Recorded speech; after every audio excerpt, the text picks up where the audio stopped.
So, this conversation is streaming on various social media platforms. So, whether you're watching or listening, we appreciate your time to be part of this important discussion. So, please let us know what questions that might come up so that together we can learn from each other's insights and experiences. And thank you again for tuning in to the Aging Media Show. So, do you feel like your brain is constantly on overdrive? Well, you're not alone. We live in a world of constant stimulation, and it takes a toll on our brains. This can have some adverse effect on seniors if they don't have the proper mental wellness. So, with the constant pressure to keep up, it's no wonder that many seniors are in danger of experiencing poor brain health. But there are ways to bring emotional and spiritual balance back into your life. And the first step is understanding how neuroscience has uncovered the spiritual capacity and underpinnings of the human brain. So, once we understand that our brains have an innate ability to be balanced, we can begin to take steps towards bringing more peace into our lives by taking care of ourselves with mindfulness practices that help us tap into the part of ourselves again. So these practices include meditation, yoga, breathing exercises, journaling, anything that help us connect with what matters most to us as individuals so that we can find inner peace. So join me today in conversation is Dr. Nussbaum. Dr. Nussbaum is a board certified clinical geropsychology neuropsychologist with specialization in aging, brain health, and lifestyle management. We will talk about neuroscientists have found out how the brain can heal our body and that we can bring emotional balance and physical healing to our lives through neuro-spiritual practices. So, Paul, welcome to the show. Good to be back, hon. Good to see you. Thank you for having me. Yeah, great. Well, hey, other than your professional side, can you share with us something on a personal side? Sure. So recently, I became a grandfather for the second time. A little Congrats. boy was born a couple of weeks ago. His first name is Rory, and the first grandchild was a little girl named Liliana who lives in Omaha. She's about a year and a half. So that's big news. Yes, congratulations. Thanks. What a beautiful thing. Yeah. Yeah. Well, great. Okay, well, let's get started. Well, I guess let's bring everybody on the same page. If you can explain to us the difference between feeling emotional and spiritual. Yeah, that's a great question. So we all have emotions that can range from happy to sad to angry to anxious, and we have labels for them. We have words for them, and all of us have experienced them. There's a whole range of emotion. We may go through them each and every day. They tend to be earthbound, tend to be what I call earthbound, tend to be part of our makeup as humans. The spiritual side is a bit different because while it may have some overlap with emotion, it also takes us into realms that capture consciousness, and you already used the word mindfulness, but also powers that extend beyond the earth. So oftentimes, and for thousands of years, we may turn to a higher being to help us get through a certain situation. We may turn to some deep introspection during a yoga exercise or a mindfulness meditation exercise that kind of gets us into a realm we don't completely understand, Han, but we know the brain has the ability to appreciate a higher being, a higher call, a higher power. And when things get turbulent in culture, in our own lives, within our own bodies and brains, oftentimes we turn to that higher call. And so it's another tool in the toolbox. It's one that we were born with. It's one that's been around for thousands of years. And I think neuroscience is beginning to pay more attention to it for general health all across the lifespan. Mhm. Mhm. So what's a spiritual miraculous experience? What is that? Well, anytime we hear the word miraculous, what I think of is we can't explain it, right? And so oftentimes my field, medicine, has some discomfort with that because we like to be able to explain everything. Why did the person get better when they have stage 4 cancer? We don't know. It's a miracle. Well, that also means medicine wasn't able to provide the answer, but when a person heals, a person heals. So it's important to understand that these things do happen. In my opinion, this is where again it gets us to the ability for us to connect with a non-earthbound entity, a higher power. Sometimes it gets explained, for example, practically, he or she had a wonderful attitude, a very positive outlook on life, had a reason to keep on living, as an example. Well, what I always challenge people is, what do you mean by attitude? Where does attitude come from, and what is attitude? Because it's a physiological, neuroscientific, emotional, spiritual thing that's important for overall health and well-being. We're the only animals on the planet who, through a single thought, can make ourselves miserable or happy. So if you play that out across a lifespan, how we approach situations, good, bad, or neutral, can lead to things that maybe help us overcome, might be explained as miraculous. So, what is the biggest insight or epiphany from spiritual moment or of the spirit? I think it oftentimes is at a very individual level, where it brings us into complete immersion of all the systems of the brain become one, and we get to a sense of peace. And there's almost an epiphany and almost a moment of hyper focus on who we are and why we're here. Hmm. And not everybody gets that, but sometimes when you talk to people who have kind of matched their passion with what it is they do, I'd say probably 99% of people haven't reached that. But when you match your passion for what it is that you want to do with what it is that you do, you talk to those folks and they'll tell you, I had a moment. They may not call it a spiritual moment, but I had this insight, this light, this something hit me that said, this is what I'm supposed to do. And when you even say those words, well, who is it? What is it that's telling you what you're supposed to do? Because that sounds like a third party. Something's looking at you, telling you what to do. Where is that? And neuroscience has some interesting thoughts upon that in terms of being able to witness our own behavior, be able to talk to ourselves, but also be able to engage with a calling. And I think that happens, and that can happen, but you have to be open to it. You have to permit yourself to get out of being boxed in and being ritualistic and being procedural, which we are, all of us are in our day-to-day lives.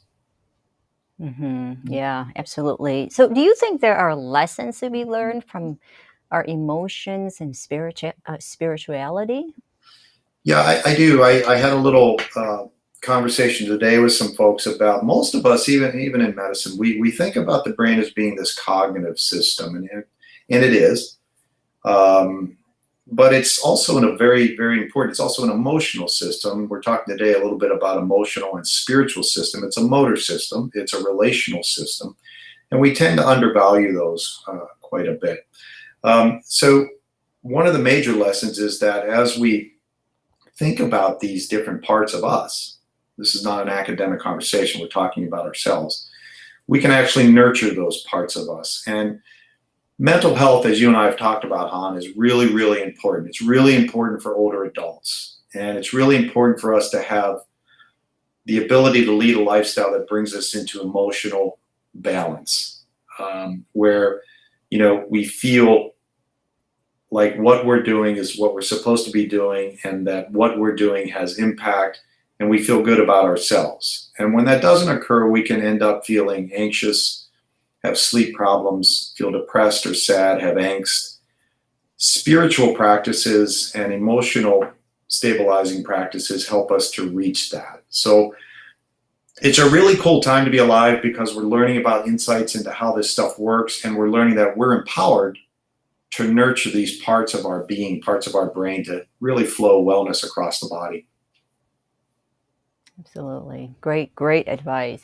So, let's say, could knowing about our emotions help us with the recovery for mental health issues such as PTSD, anxiety disorder, and depression?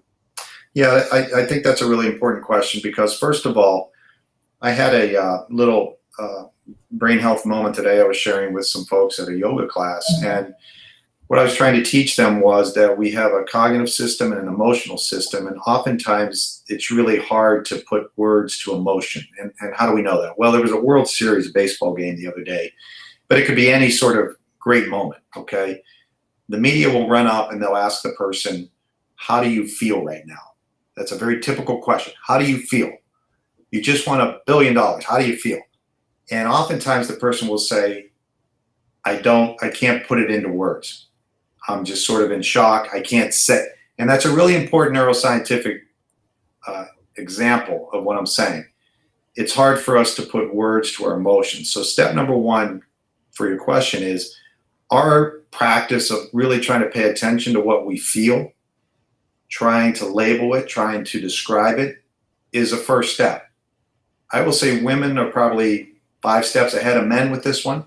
Not all men, not all women, but in general, women are really, really intuitive with their emotions. And it may be one of the reasons why they live longer than guys. Men have a harder time, particularly young boys and teenagers have a really hard time talking about their emotions. So one, you got to know you have an emotional system. 2, you got to be able to describe what it is that you're feeling and kind of work through that, because that's the process when you get into situations like PTSD where the brain really is in overdrive in a particular emotion, fear. That process can begin to break down the walls that the brain has set up to heal. I see. So now, how have you discovered the emotional or spiritual capacity of your brain? Well, I mean, for me, it's been about, I've always read a lot about the human brain, and there's a whole field now called neurotheology, which is fascinating, where they do fancy things like place monks or nuns into a scanner, and they have them doing their mantras and prayer, and they're studying what's going on in their brain. And that's really cool to me because it teaches us, for example, if I can appreciate a God or not believe in a God, where is that coming from in my brain? If when I meditate, what's happening in my brain? When we say something like, listen closely to this, when we say, I became one with my world, literally when we say that, the brain is taking our ability to appreciate what goes on outside of us versus what goes on inside of us, important differential, that collapses and there's no longer a difference. And we've learned that prayer and meditation can do that. So I play that out a little bit, and oftentimes, Han, when I'm speaking to, I get called on quite a bit from people that are struggling, and we'll have conversations, typical kind of Western medical sort of approaches, but then I always go to the spiritual part, and I ask them about, tell me about your spiritual self, tell me, and sometimes there's not much conversation, sometimes there's a lot. Sometimes it goes like, I used to have a really good relationship with God, and now I don't. Or sometimes I really used to really appreciate nature and I don't get out anymore, or whatever it is. So there's a hole missing in their pie of health. And so filling that in, my whole approach for the past 20 years has been, you can't always go to a pill. We don't have pills to take care of the things you and I are talking about right now. So it takes a deeper dive. It takes, stopping, pausing, doing the hard work of working through what the struggle is, as hard as it may be, and trying to utilize every tool. Oftentimes that can be a spiritual practice to heal. And that's one of the cool things about, approaching health and wellness from a very holistic approach. Because once you listen to a person, they'll guide you in terms of what works for them. Very true. So let's say, now that we know the relationship between intense emotions and disorders like generalized anxiety disorder, so now how has this knowledge changed the way that you and I, or just folks in general, deal with intense feelings, both positive and negative? So one of the things that's really interesting is that we now know that there's a part of the brain that will fire when we're under a perceived, perhaps life-threatening stressor. That's the way the brain perceives it. And it's actually a good thing because it helps us to turn the car wheel when we need to turn the car wheel, or hit the brake when or to lock the doors when someone's coming, these kinds of things. So it helps us survive. But oftentimes in our society, we perceive stressors as being life-threatening potentially that really are not. It still makes it very, very frightening. So our brain begins to fire, and teaching people that here's this structure, it's called the amygdala, that fires, and when it fires, you begin to release essentially steroids throughout your body that have all of these implications. Your heart starts beating, you start perspiring, you're panting, your respiration isn't normal, you're having flight of thoughts, you feel like you're going to die, you feel like you're having a heart attack. A lot of people go to the emergency room when this happens, literally. But then teaching them that here are some ways that you can begin to slow that down. That's a physiological response. It's normal if your brain thinks it's under a life-threatening stress, but it's not normal when it continues to go on and it really begins to break the body down. So you mentioned earlier in your intro, Han, something as simple and as important as breathing. So most of Americans, anyway, we live in what I call the inhalation stream of life. We're inhaling all the time, and we have to learn how to exhale. And the people that really are expert at this will tell you your exhale has to be a lot longer in its duration than the inhale. And so literally what I do on a daily basis, I really work on my exhalation. Literally walking around, I will take a lot of, and gosh, it feels so good. It just is a reset. But because breathing is not a conscious exercise, we have to make it conscious. That's one very practical tip. So learning about anxiety, learning what's going on under the hood, that's why I show pictures of it to all my audiences, and then learning that you have the ability and the empowerment to change that physiology, okay? Breathing is one way to do that. We've talked about meditation, we've talked about yoga, we've talked about prayer. There's many ways to kind of settle ourselves down a bit. So I guess how can people think outside the box and integrate neuroscience into their personal lives? Yeah, the really cool thing is a lot of my work is geared towards the general public and trying to take all the fancy topics and concepts and say, hey, this first of all is the most exotic real estate on the planet. It sits right between your ears. Okay, it's not on Malibu. It's not all these fancy places. It's right there between your ears. It's the human brain. Neuroscience has taught us this thing called plasticity, which means that your brain has the ability to be shaped. Now, it can be shaped for all kinds of things. It can be shaped for violence. It can be shaped for negativity. It can be shaped for disease. You and I are interested in shaping the brain for health and positive aspects of life. So we're empowered to do that. That's a novel concept for a lot of people because it wasn't that long ago. My oldest son is 30. We had to read a book before he was born by a guy named Spock, and the book said that the brain's critical period of development was about 0 to 3. That was 30 years ago, okay? That's not true anymore. If we've got some 85-year-old, 95, my mom's 97. If we've got some 100-some-year-olds on the call today, your brain continues to want to be shaped for health. So you're empowered to do that. And that's the most important thing neuroscience can teach all of us, that the environments we place our brains into, the way we think, all the information that's bombarding us will have an impact on our brain. So try to choose those things that are most health promoting for you. Be selective of your environment. Absolutely. Absolutely. Yeah. So is it possible to tune out or filter out unpleasant emotions like fear, sadness, and anger? It's possible to tune out the sources of those things. It takes time for some healing to occur in certain situations because oftentimes the brain may be traumatized. And those are kind of more of the extreme cases, Han, where it's going to take time, but those brains shall heal and can re-experience and reframe the trauma. That's the way folks get through PTSD. For a lot of us on a daily basis, we're bombarded by a lot of negativity. And in our culture today, I think you and I are having a conversation about how difficult it can be in our culture today. We're just living our lives. We're going about trying to do the right thing.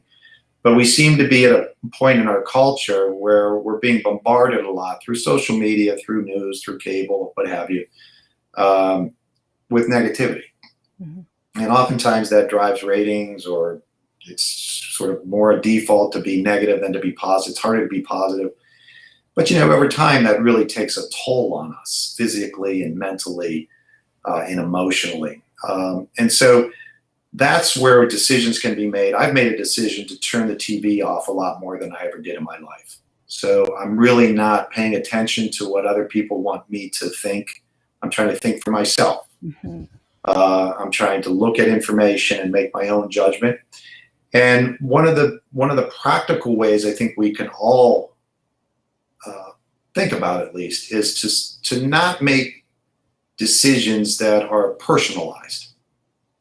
We've become way too personal in our ways of thinking and decision making in our country today.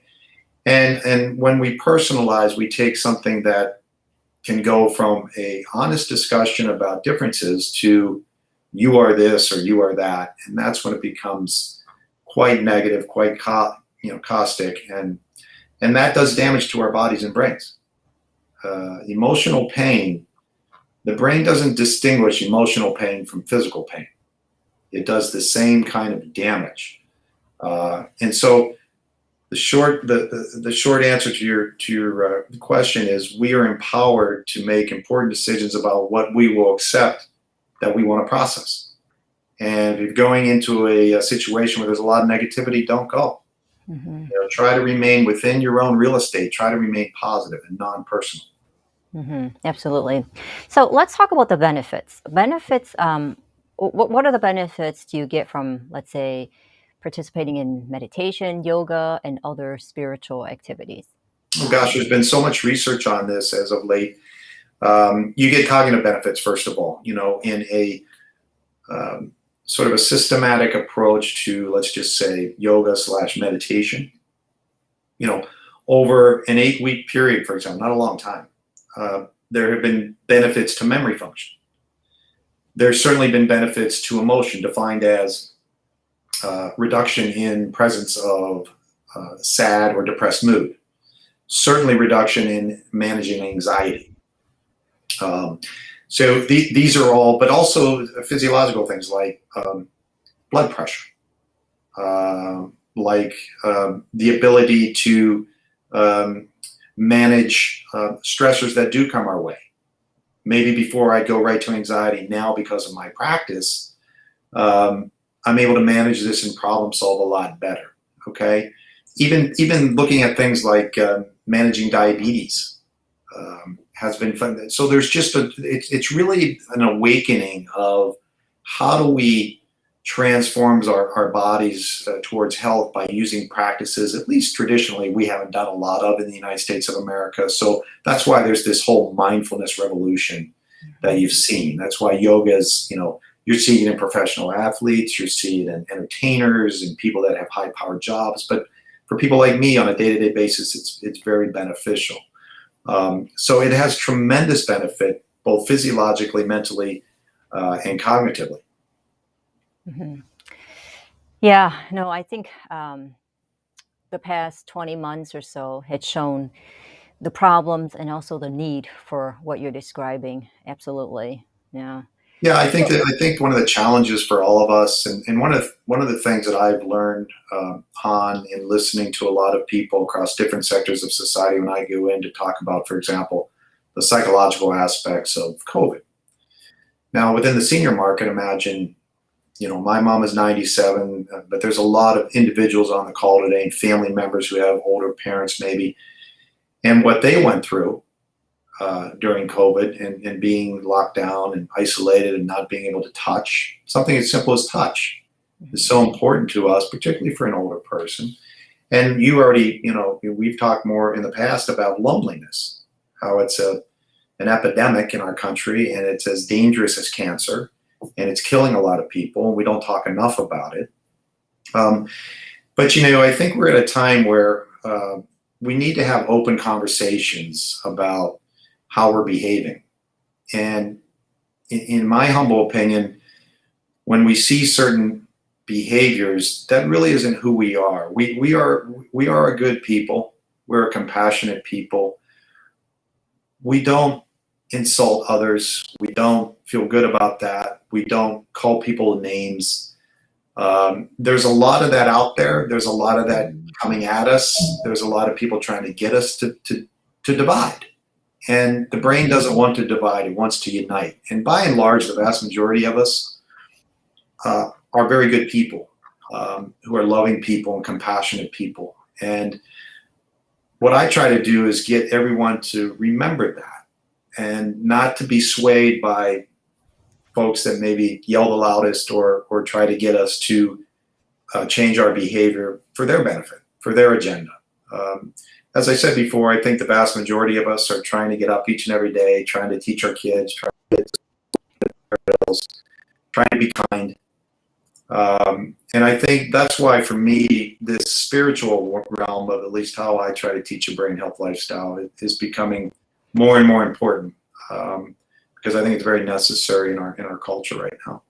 Yeah, that's true. I mean, we are born good, right? And through life experiences and what we feed into our brains and our environment that we're in forms and shape who we become. Right, So, but we are all born good. right. So, so That's now right. what are some neurospirational activities that you help or that have helped you or loved ones through hard times? Well, for me, it's turning to prayer. I mean, that's a personal thing that I do.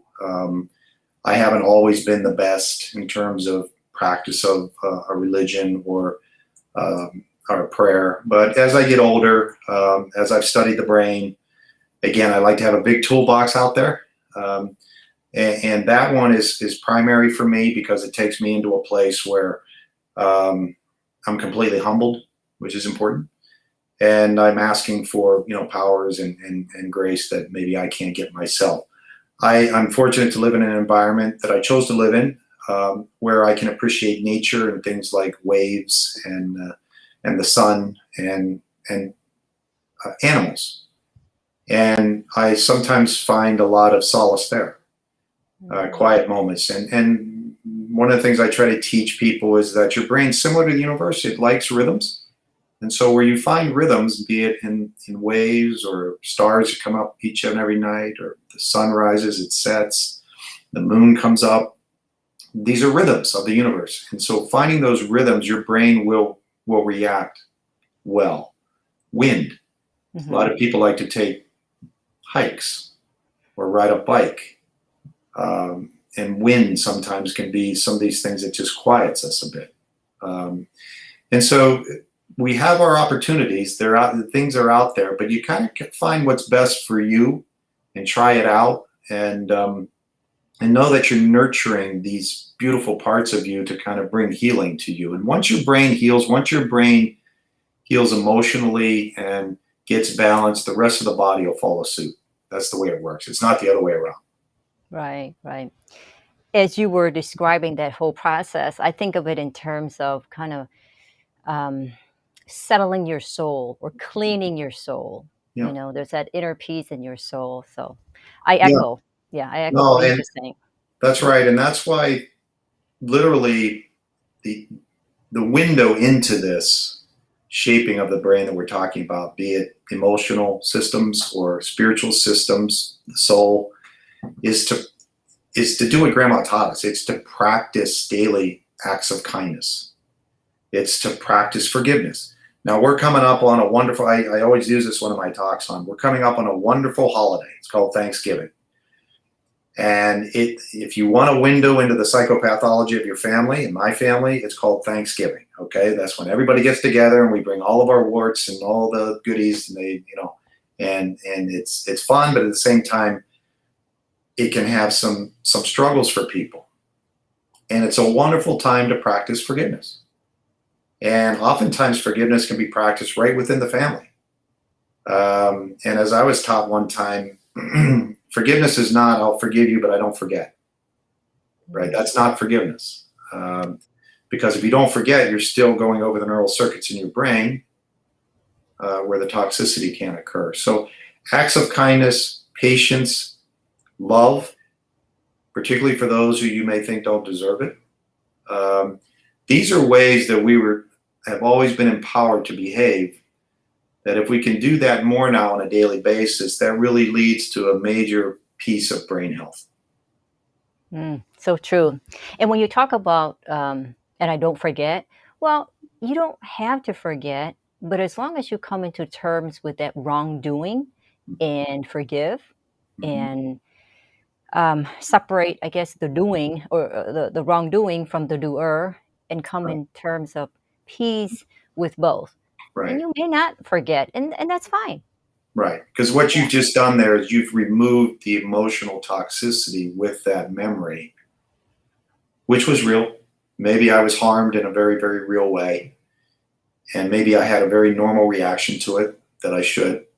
But as you're describing, I'm going to be better off if I Mhm. remove that sort of emotional toxicity that was normal way to feel because it's only burdening me.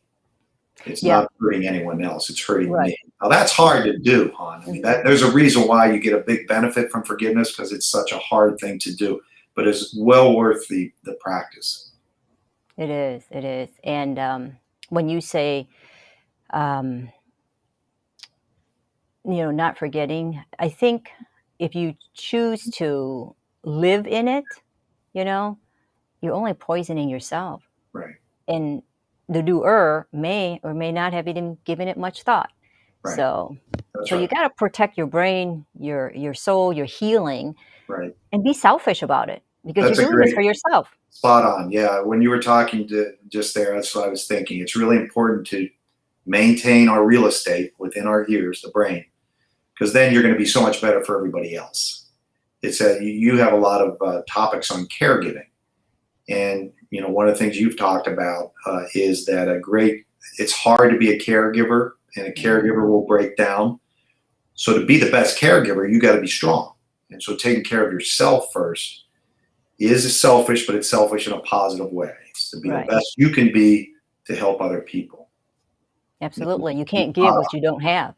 Yeah, yeah, you're spot on. That's right. Mhm. All right. So, which of the following would you best describe about what you think about therapy? Let's say therapy as an industry for those who feel sad, or Mhm. therapy as a tool for self growth, or therapy as an emerging technology supplementing traditional mental health care tools. Yeah, so psychotherapy as a form of therapy is very positive. It's got a lot of research backing up. It's been around for hundreds of years, and it really is the process of speaking and listening and experiencing to heal. Oftentimes, we don't talk. Okay, I mentioned this point earlier with our culture the way it is today. We don't talk enough about what we're going through with COVID or other things. And it turns out most of us are feeling the same thing once you start talking about it. And that can be very therapeutic in and of itself. So, psychotherapy and the different forms of psychotherapy and counseling are very powerful. They're not going to go away. I would really encourage them to continue. But there's other forms of therapy as well for people. In the form of exercise has been shown to be a very good antidepressant. Um, you and I have already talked about getting rid of toxins in our body through acts of kindness and forgiveness. We've talked about mindfulness, meditation, prayer. All of these things are kind of antidepressants, and they're natural sort of ways of helping us gain balance again. So they're all very important. And again, this gets back to knowing yourself, what works best for you, and then going with that. Mhm. So, is it possible to be happy and healthy and still have anxiety and depression symptoms that goes in and out over time, like seasons? And if Yeah, so, so why aren't we focusing on the finding the happiness instead no, of treating the symptoms? that's right. All of us have, it's a continuum. It's not you're depressed, you're not depressed, you're not anxious, you are anxious. It's a continuum that we all have. Give me the healthiest, emotionally stable person in the world, and I'll show you a person who has days where they have moments of sadness and anxiety. That's normal. If you didn't feel sad and you didn't feel anxious, you probably were going to get in trouble because something is threatening or stressing you that you're not paying attention to. So the ability of the brain to appreciate that and then to feel anxious, which you should feel, or depressed, which you should feel, given that, is a good thing. And indeed, a clinical diagnosis of depression requires 2 weeks of that. Okay, and it has to impact daily living skills or your ability to function. I can't get to work. My schoolwork's falling behind. My relationships are a mess. This kind of thing. So all of these emotions are very, very normal. It's our ability to understand them, to manage them, to see them sometimes as a normal reaction. But the thing you're talking about, which is important, is we all have to kind of work on being positive. Because believe it or not, our DNA, our genes are set up to be negative. And the reason they're set up to be negative is we have to perceive that which is stressful, life-threatening, to survive. And if you don't do that, you're not going to survive. Dinosaurs used to chase us. Animals used to chase us. You have to know what is threatening to us. Today, we don't have that so much, but we can do a much better job focusing in on what is positive in our lives. I try to do that. I need to continue to try to do that. I'm not always the best at that. But I can at least be mindful of it, and I can get to a point where I can say, you know what, here's the positive with this. You know, give me the worst situation, and here's the positive. And that helps us adjust. And the people that you probably have on your show quite a bit, or you know, those folks that are living the longest and that are, surviving the longest, those are individuals who have adjusted in their lives. Mm-hmm. And adjustment and resilience is so very, very important. Very true. Mm-hmm. Yes, I have some pretty smart folks who have been guests and given really great advice. Right. Overall, living, healthy living and longevity. And of course, God forbid, as your health decline, cognition decline, there's still life. And they all emphasize the fact that that's what we ought to focus on, right? Where we are and forward, and not just the decline. So That's right. I hear you. Yeah. Now, let's talk a little bit about, I'd like to know your thoughts. I think you mentioned a little bit earlier, but let's go into a little deeper dive. What are your thoughts on how politicalization of everything has caused turmoil in society? Yeah, it's sort of the elephant in the room, right? It's like I get asked to do these talks on COVID, and COVID has been very difficult for all of us. But right sort of in the corner next to COVID is this hyper politicization of everything. I mean, everything. And, since the time I was a little boy, this is a very different feel, I think, for all of us. And so that makes it difficult because now we have literally situations where, professional athletics has become politicized, relationships have become politicized. I know people that don't date a certain person because of political thoughts, or have broken off engagements because of political thoughts, or who won't go to Thanksgiving dinner in a couple of weeks because of political thoughts.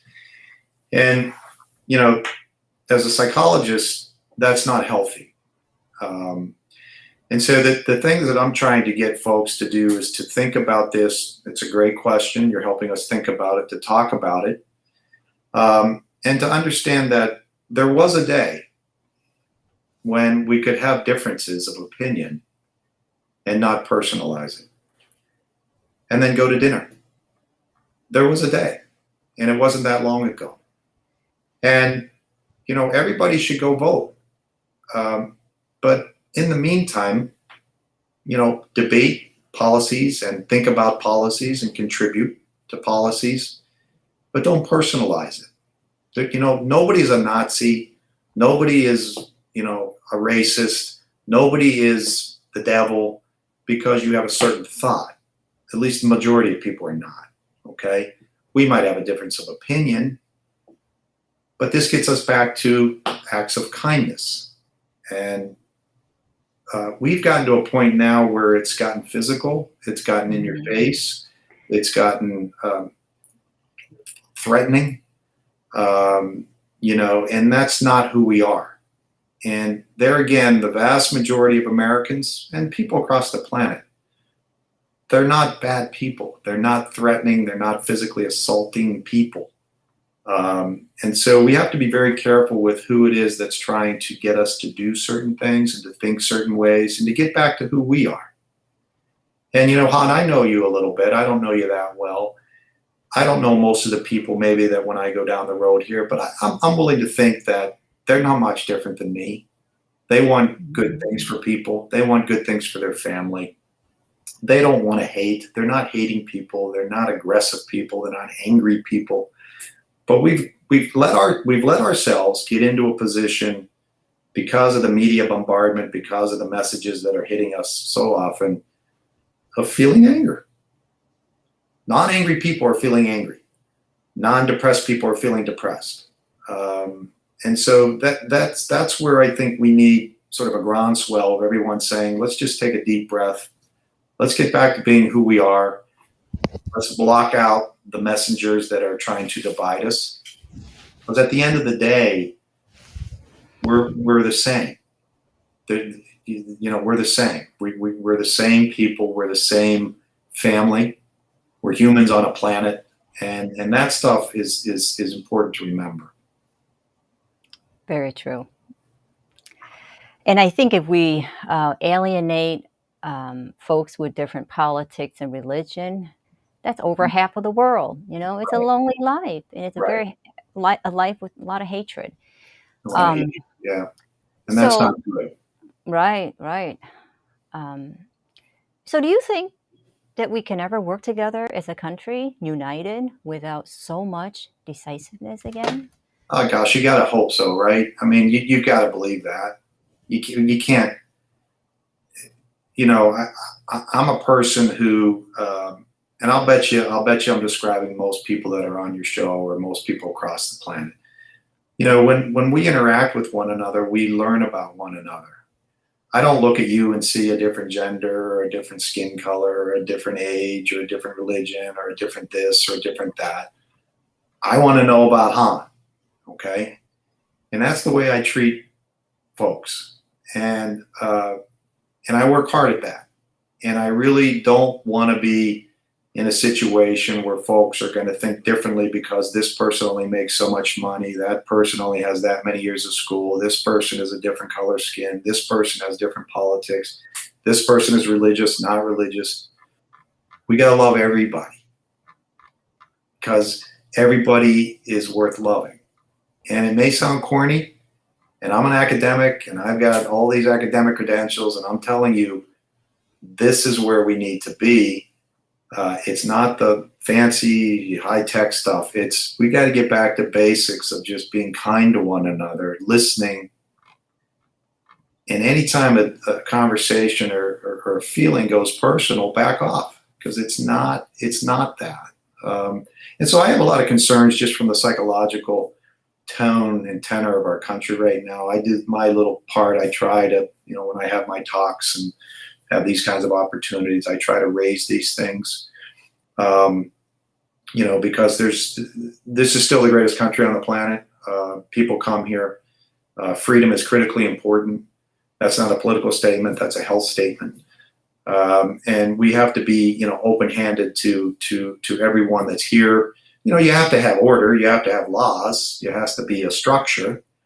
But the day-to-day stuff is what I'm concerned about, Han, when I see people, being attacked or people getting physically harmed, when I see stores being looted, when I see, people not relating to one another because a certain person has a belief. That's not who we are. That's not who we are. And we got to Right. get back to who we are. We're good people. So you believe that it's our responsibility to fight against decisiveness and fear mongering, even if it leads to conflict? Yeah, but I would say, history's filled with heroes who,